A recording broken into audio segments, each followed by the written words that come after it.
요 며칠은 바람에서 살짝 봄의 기운이 느껴지더라고요. 아직 쌀쌀하기는 하지만 참 신비롭게도 두껍게 입은 외투가 조금 부담스럽다라는 느낌이 드는 계절입니다. 그러고 보니 오늘이 벌써 1월 31일입니다. 여러분의 오늘은 어떠십니까? 안전하시고 평안하십니까? 아니면 여전히 해결되지 않은 문제들로 인해 하루하루가 부담스럽고 힘겨운 시간들을 보내고 계십니까? 그럼에도 불구하고 우리가 우리로 오늘을 살아가는 것은 참으로 은혜입니다. 어느 날 저는 마태복음 13장에 천국은 마치라는 본문의 말씀을 묵상하다가 갑자기 하나님께서 이 땅 곳곳에 우리를 향하신 당신의 사랑과 은혜를 비밀처럼 숨겨 놓으시고 우리가 그 신비를 찾고 깨달을 때 기뻐하신다는 생각이 들었습니다. 천국은 마치 밭에 감추인 보와 같으니, 천국은 마치 좋은 진주를 구하는 장사와 같으니, 천국은 마치 바다에 치고 각종 물고기를 모으는 그물과 같으니, 이 모든 것을 깨달았느냐라고 물으시는 주님 앞에서 우리는 그 비밀을 알고자 힘쓰고 애쓰며 살다가 천국에 가서 희미하고 흐릿한 것을 확실하게 알게 될 때, 하나님께서 나를 아신 것처럼 내가 완전하게 알게 될 때 기쁨이 얼마나 클까라고 생각하니 천국에 대한 기대와 소망이 더 간절해지는 경험을 했었습니다. 그런데 더 놀라운 사실은 하나님 나라의 비밀을 아는 것이 허락된 사람들이 있고 그것을 감추어진 채로 살아가는 사람들이 있다는 사실입니다. 오늘 우리가 읽은 본문의 시작은 이러합니다. 각 동네 사람들이 예수께로 나와 큰 무리를 이루니 예수께서 비유로 말씀하시되, 수많은 무리가 예수님에게 나와왔습니다. 그들은 각각 자기의 필요에 따라 예수님 앞으로 왔을 것입니다. 어떤 이들은 그저 예수님에 대한 소문을 듣고 구경하기 위해 온 사람도 있을 것입니다. 또 등 떠밀려서 온 사람들도 있겠지요. 목적 없이 이유 없이 온 사람들도 있을 것입니다. 또는 뚜렷한 목적을 가지고 예수님 앞에 온 사람도 있겠지요. 그 많은 사람들 앞에서 예수님은 비유로 말씀하십니다. 그리고 비유로 말씀하시는 그 이유를 분명하게 설명하시지요. 하나님 나라의 비밀을 알게 하지 않기 위해서라고 말입니다. 조금 이상합니다. 왜냐하면 분명히 예수님께서는 회개하라 천국이 가까이 왔느니라 라고 많은 사람들이 들리도록 외치셨고, 내가 온 것은 많은 사람을 구원하러 온 것이라고 말씀하셨습니다. 뿐만 아니라 많은 사람을 위해 대속물로 자기를 내어주기 위해 오셨다고 하셨죠. 그런데 왜 하나님 나라의 비밀을 그들로 보아도 보지 못하게 하고 들어도 깨닫지 못하게 하려 하시는 걸까요?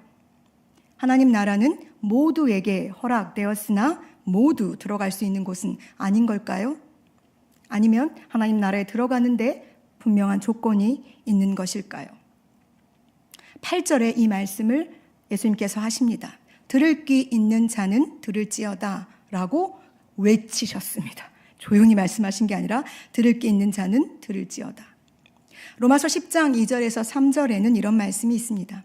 내가 증언하노니 그들이 하나님께 열심히 있으나 올바른 지식을 따른 것이 아니라 하나님의 의를 모르고 자기 의를 세우려고 힘써 하나님의 의에 복종하지 아니하였느니라고. 즉 들을 귀 있는 자는 올바른 지식을 가지고 오직 믿음으로 구원에 이른다는 사실에 순종하는 자이며 하나님의 의이신 그리스도에게 복종하겠다는 믿음을 가지고 있는 자여야 한다는 것입니다. 그것이 들을 귀 있는 자가 가지는 자세이지요. 9절에 제자들이 이 비유의 뜻을 물었을 때 예수님께서는 너희에게는 허락되었으나 라고 대답하십니다. 같은 본문이 마가복음 4장에도 기록되어져 있는데 마가복음 4장 10절에서 예수께서 홀로 계실 때에 함께한 사람들이 12제자와 더불어라고 기록하면서 각 동네에서 온 수많은 무리들과 예수님 옆에서 예수님에게 비유를 설명 듣는 이들을 구분짓고 있습니다. 즉 들을 게 있는 자는 예수님과 따로 머물러 있는 사람들 혹은 제자여야 한다는 사실입니다. 그분과 특별하게 시간을 내서 교제하는 사람들, 그분에게 자신의 삶의 우선순위를 내어준 사람들, 심지어 8장 3절에서 말하고 있는 자기들의 소유로 그분을 섬기는 사람들이 들을 게 있는 자들인 것입니다. 그분의 음성을 듣기 위해서, 하나님의 나라 비밀을 알기 위해서, 그 신비를 깨닫기 위해서 우리는 기꺼이 내가 가지고 있는 것을 그분 앞에 내려놓는 일을 아까워하지 않아야 합니다. 잔치를 베풀고 사람들을 초대했을 때 그들이 그 잔치에 가지 못하는 이유들을 기억해 보십시오. 그러나 들을 게 있는 자들은 그들이 말하는 이유가 우리의 이유가 되어서는 안 됩니다. 그는 그 잔치가 얼마나 아름답고 화려한지 영원히 알지 못할 것이니까요. 여러분은 예수님께서 홀로 계실 때 그 옆을 지키시는 분들이시기를 소망합니다. 뿐만 아니라 예수님께서 이 하나님의 나라의 비밀을 알기를 바라는 사람들의 무리 중에 우리가 있다는 사실을 믿음으로 더 깊은 믿음의 자리에 나아가는 감사가 넘치시기를 소망합니다. 이 소망이 여러분 안에 있다면 여러분과 저는 이미 각 동네에서 예수의 소문을 듣고 몰려온 사람들의 무리에서 넘어서서 이 비밀을 깨달아 알기를 원하시는 예수님의 마음에 담겨져 있는 사람들이라는 사실입니다. 조금 특별한 관계를 예수님과 맺고 있다는 사실이 여러분에게 위안이 되십니까? 저는 무척이나 깊은 은혜가 느껴집니다. 어쩌면 그냥 흘러가 사라질지도 모르는 수많은 사람 중에서 우리를 불러내어서 사랑스러운 그분 앞에 머물러서 그분의 음성을 듣게 하고 그분과 눈을 맞추며 교제할 수 있다는 것, 이것은 누구도 어느 누구도 빼앗기지 않아야 할 귀한 영적인 자리이기 때문에 그렇습니다. 자, 이제 이 비밀에 대한 이야기를 나누어 보겠습니다. 우리가 오늘 읽은 본문은 너무나 잘 알고 있는 말씀입니다. 오늘 저희가 읽은 본문은 4절에서 8절까지이지만 실제로는 15절, 나아가 21절까지의 내용을 함께 포함해야 합니다. 먼저 씨를 뿌리는 자가 등장합니다. 그리고 씨가 등장하지요. 우리가 이미 알고 있듯이 씨는 하나님의 말씀입니다. 그리고 여기에 등장하는 다양한 형태의 밭은 하나님의 말씀을 받은 사람들의 마음의 상태, 영혼의 상태를 말하고 있습니다. 씨 뿌리는 자는 밭이 어떠하든지 상관없이 씨를 뿌립니다. 디모데후서 4장 2절 말씀에 너는 말씀을 전파하라, 때를 얻든지 못 얻든지 항상 힘쓰라 라는 하나님의 말씀에 순종하는 사람들입니다. 뿌리는 사람들은 사람들을 차별하지 않고 씨, 즉 하나님의 말씀을 뿌립니다. 그는 힘써 하나님의 말씀을 모든 사람들에게 전하지요. 그래서 씨 뿌리는 자가 뿌린 씨는 더러는 길가에 떨어지기도 합니다. 그러나 안타깝게도 그 씨는 사람들의 발에 밟히기도 하고 새들이 먹어버려서 아예 자라나지도 못하게 됩니다. 또 더러는 바위 위에 떨어지기도 하지요. 다행히 싹이 나기는 하지만 습기가 없어서 금방 말라버립니다. 그러니 여기에도 열매를 기대하기는 어렵습니다. 더러는 가시떨기 속에 떨어지지요. 가시가 함께 자라서 기운을 막아버립니다. 그러니 여기에도 온전한 열매를 기대할 수는 없습니다. 다행히 좋은 땅에 떨어집니다. 더러. 그러니 그 땅에서 싹이 나고 자라지요. 이 땅에서 자란 씨는 100배의 결실을 합니다. 얼마나 감사한 일입니까? 그런데 저는 이 비유가 여기서 끝나서는 안 된다는 생각이 들었습니다. 왜냐하면 농부가 농사를 지을 때, 씨를 뿌릴 때 그들은 많은 수확을 기대하면서 농사를 짓습니다. 여기에 비유에 따른다면 4분의 1 확률을 가지고 씨를 뿌리는 것이 되니까요. 자, 이제 조금 더 깊이 들어가 보겠습니다. 저는 우리가 모두 씨를 뿌리는 자여야 하지만 또 모두 씨를 뿌리는 일에 몰두하기만 하면 안 된다고 생각합니다. 왜냐하면 우리는 이미 믿음으로 구원을 받아 믿음으로 하나님의 나라 비밀을 아는 자들이니 우리가 하나님의 영, 즉 성령의 은사대로 교회와 하나님의 나라를 위해 쓰임받는 영역이 다르다는 사실을 이미 알고 있기에 우리는 씨를 뿌리는 자임과 동시에 그 씨가 자라나기를 도와야 하는 사람들이라는 사실을 인지해야 한다는 것을 말씀드리는 것입니다. 물론 너무나 다행히도 좋은 땅에 떨어진 씨는 귀하고 소중합니다. 그러니 누군가는 이 좋은 땅에 떨어진 씨가 100배의 열매를 맺도록 애를 쓰며 도와야 할 필요가 있을 것입니다. 여기에는 그리 많은 수고가 필요하지 않은 듯 보입니다. 그러나 분명한 것은 15절에 착하고 좋은 마음으로 말씀을 듣고 지키어 인내로 결신하는 자가 되기 위해 그들에게도 그런 사람, 즉 믿음의 멘토가 필요합니다. 여러분이 그런 사람들이 되어 주시기를 바랍니다. 착하고 좋은 마음으로 말씀을 듣는 것은 어떤 것인지, 그리고 나아가 그 말씀에 순종은 어떻게 해야 하는 것인지, 이들에게 인내라는 성령의 열매가 필요하다는 사실도 알려주셔야 합니다.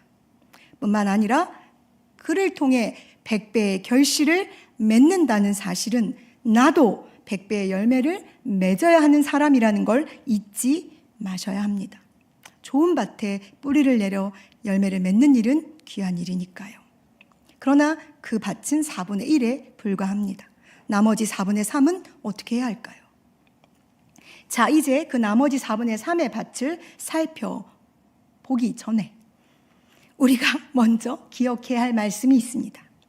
그것은 우리는 모두 주님의 교회로 서로 지어져 가는 존재들이라는 사실입니다. 에베소서 2장 21에서 22절에 그의 안에서 건물마다 서로 연결하여 주 안에서 성전이 되어 가고 너희도 성령 안에서 하나님의 거하실 처소가 되기 위하여 예수 안에서 함께 지어져 가느니라 라는 말씀이 있습니다. 즉 우리는 함께 성전으로 예수 안에서 지어져 가는 존재들, 완전하게 지어진 자들이 아니라 지금도 지어져 가고 있는 존재라는 사실입니다. 또한 하나님께서는 호세아 선지자를 통해서 우리의 묵은 땅을 기경하라고 명령하셨습니다. 또한 예레미야 선지자의 입술을 통해서도 너희의 묵은 땅을 갈고 가시덤불에 파종하지 말라고 말씀하셨다는 사실을 기억하셔야 합니다. 즉 우리는 분명히 묵은 땅, 가란 땅을 기경해야 하는 자들이라는 사실입니다. 이 두 가지 사실을 머리에 기억하시고 이제 다른 4분의 3의 땅으로 들어가 보겠습니다. 이 4분의 3의 땅은 문제가 좀 있는 땅처럼 보여집니다. 제가 문제의 밭들이라고 말씀드렸지만 하나님 편에서 이 밭, 땅들은 결코 문제가 안 됩니다.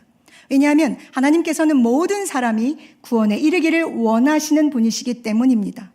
그럼에도 오늘 이 밤에 우리에게 이 비밀을 알려주시는 것은 우리가 하나님의 마음을 헤아려 그 마음에 합한 삶을 살아주기를 바라시는 아버지의 사랑이 여기 이 말씀 안에 있기 때문입니다. 여러분 준비가 되셨습니까? 하나님의 마음을 내 마음에 부어 그 마음으로 살기를 결심하셨습니까? 이제 우리 옆에 있는 우리가 돌봐야 할 밭들을 돌아보겠습니다. 이것은 전제 조건이 있죠. 내가 이미 좋은 밭이라는 사실입니다. 여러분이 이미 좋은 밭으로 지금까지 기경되어 훈련되어 여기까지 오셨다면 여러분은 좋은 밭으로 만족하며 100배의 열매를 맺는 것에 안주하시는 것이 아니라 좋은 밭으로 이제 다른 밭을 돌아볼 수 있는 영적인 눈을 가지셔야 한다는 것입니다. 먼저 길가 밭입니다. 12절 길가에 있다는 것은 말씀을 들은 자니 라고 기록되어 있습니다. 여기서 참으로 중요한 말씀이 있습니다. 이들도 말씀을 들었습니다. 그런데 그 마음이 길가여서 사람들에 의해 밟힙니다. 누구에 의해서요? 사람들에 의해서 밟히죠. 그리고 공중의 새들이 먹어버립니다. 즉 마귀가 가서 그들이 믿어 구원을 얻지 못하게 하려고 말씀을 그 마음에서 빼앗는 것입니다. 그렇다면 길가에 있는 사람들은 어떻게 해야 합니까? 그냥 그렇게 내버려 두어야 할까요? 아니요. 그도 좋은 땅이 되도록 우리가 그 땅을 기경해 주어야 합니다. 사람이 와서 그 씨를 밟지 못하도록, 공중의 새들이 와서 먹어버리지 못하도록, 마귀가 그들의 믿음을 빼앗지 못하도록 우리는 그들을 보호해야 할 책임과 의무가 있습니다. 믿음은 들음에서 납니다. 그러니 그가 말씀을 들음에서 넘어 입으로 시인할 수 있도록, 그리고 그 시인이 마음에 다 의에 이르도록, 그리고 그가 구원에 끝내는 이르도록 우리는 그 옆에서 그를 도와주어야 합니다. 왜냐하면 누군가가 우리를 좋은 밭이 되도록 길가에 있었던 우리를 도왔기에 우리도 좋은 밭이 된 것이니까요. 처음 교회에서 신앙생활을 하는 사람들은 교회 안으로 들어오지 못하고 길가에 머물러 있는 사람과 같습니다. 그러나 그들도 하나님의 말씀을 듣습니다. 그러니 그가 길가에서 발을 떼서 교회 안으로 들어올 수 있도록 그의 손을 잡아줘야 할 의무가 우리에게 있다는 것입니다. 인도의 정신적인 그리고 민족의 지도자인 간디는 예수님을 정말로 사랑한 사람입니다. 신비하시죠? 그리고 그가 영국에서 유학할 때 선교사들과 교제하며 예수님의 말씀과 그분의 사상을 엄청 따랐다고 합니다. 그래서 많은 사람들이 간디에게 물었지요. 예수님을 그렇게 좋아하면서 왜 그리스도인이 되지 않냐? 교회는 왜 가지 않냐? 라고 물었다고 합니다. 그때 간디가 이렇게 대답했다지요. 예수님은 너무 좋지만 교회는 싫어. 그래서 나는 교회에 가지 않아 라고 말했답니다. 왜냐하면 그가 영국에 유학하고 있을 때 들은 복음과 전해 들은 예수 그리스도에 대한 그 사랑의 그 메시지가 너무 좋아서 교회에 가려고 했더니 교회의 문지기가 유색인종이라고 그리고 식민지였으니까요. 간디로 하여금 교회에 들어오지 못하도록 문을 막았던 것입니다. 그래서 간디가 예수를 영접하지 못했습니다.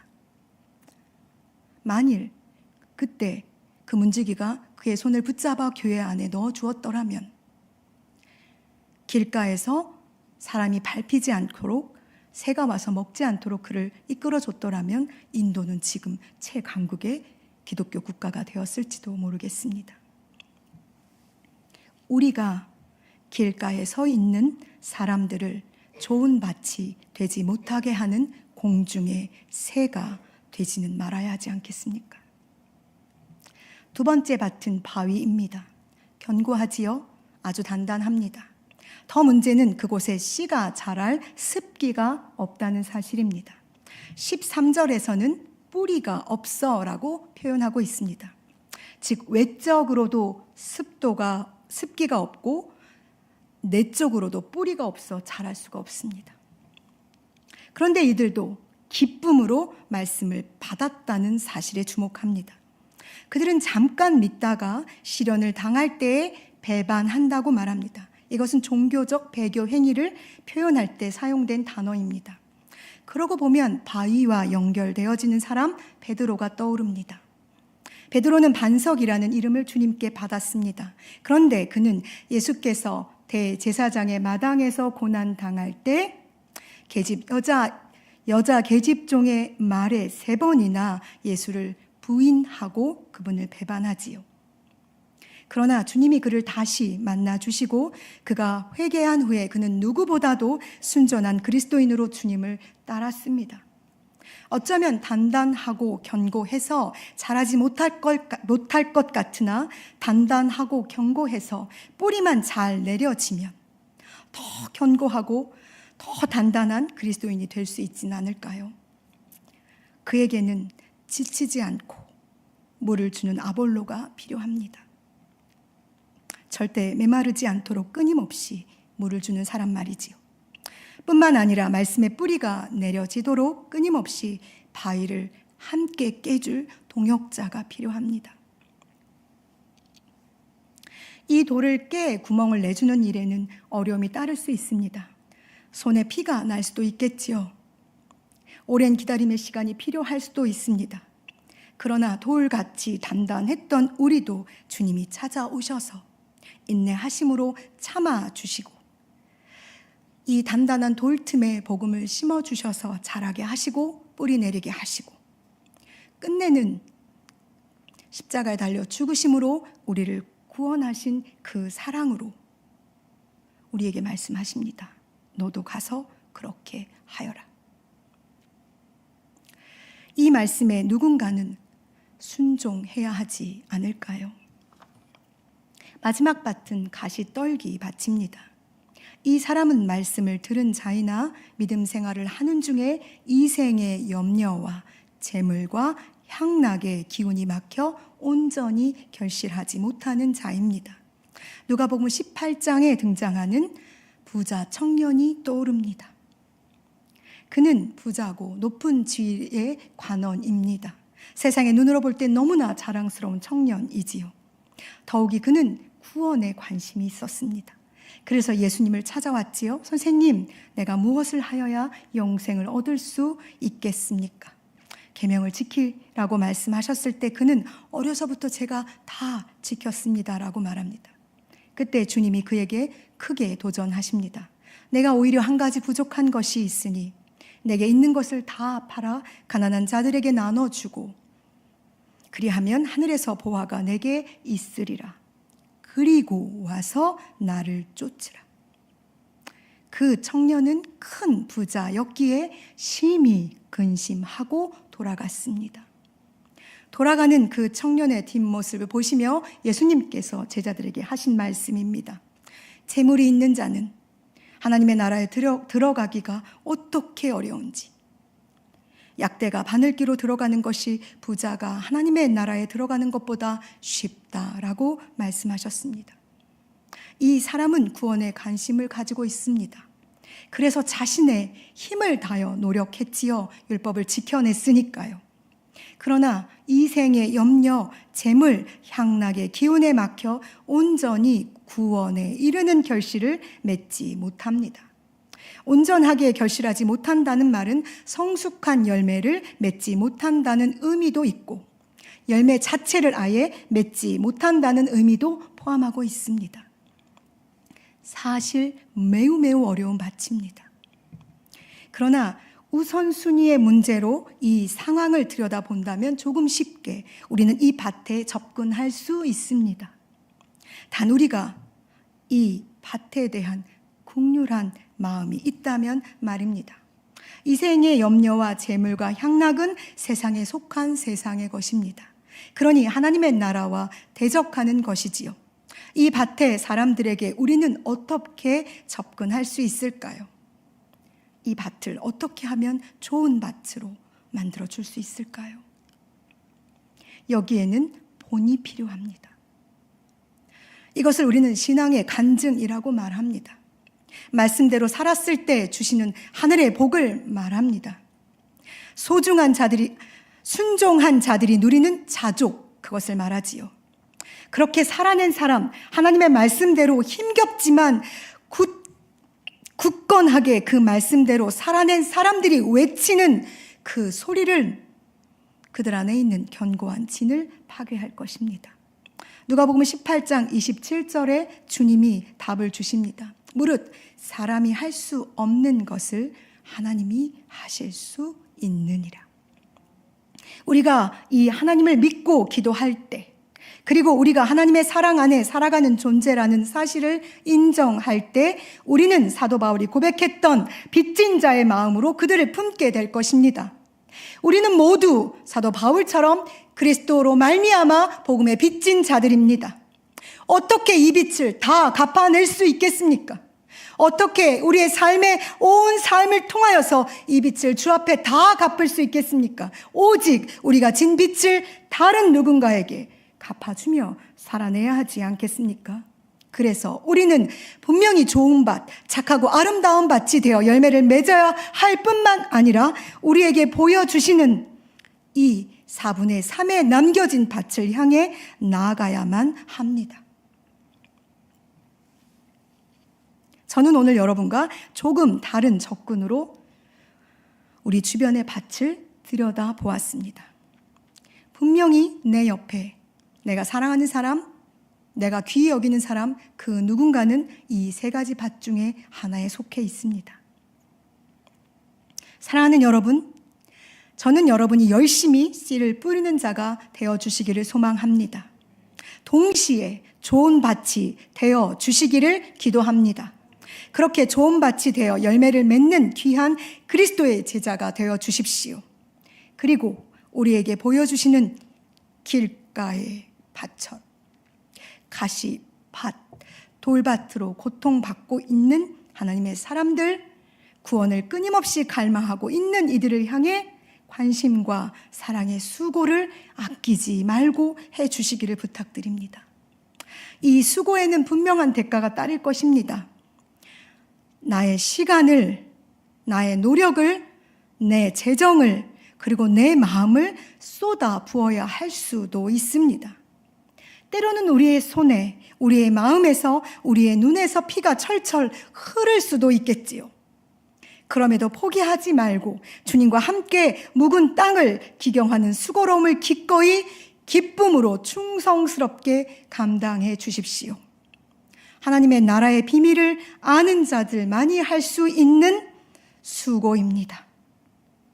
그러면 그들의 밭이 착하고 좋은 밭이 될 것입니다. 우리처럼요. 그리고 이들의 성숙한 믿음의 순종을 통해 그들은 또 다른 가시밭과 돌밭과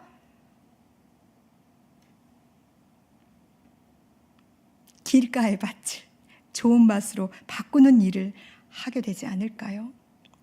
더 많은 하나님의 나라의 비밀이 세상에 퍼져 나가게 될 것입니다. 이 아름다운 순종의 수고로움이 우리 손에 들린 등불을 등경 위에 두는 지혜입니다. 나아가 세상의 어둠을 밝히는 빛으로서의 사명을 감당하는 것이고요. 21절에 예수님께서 하신 말씀, 내 어머니와 내 동생들은 곧 하나님의 말씀을 듣고 행하는 이 사람들이라고 하신 예수 그리스도의 이 말씀에 합당한 사람들, 즉 예수 그리스도의 어머니이며 예수 그리스도의 형제 자매가 되는 그 길이 바로 여기에 있습니다. 그들이 바로 저와 여러분이 되기를 진심으로 소망합니다. 우리는 묵은 땅을 기경하라는 하나님의 명령을 들은 자들입니다.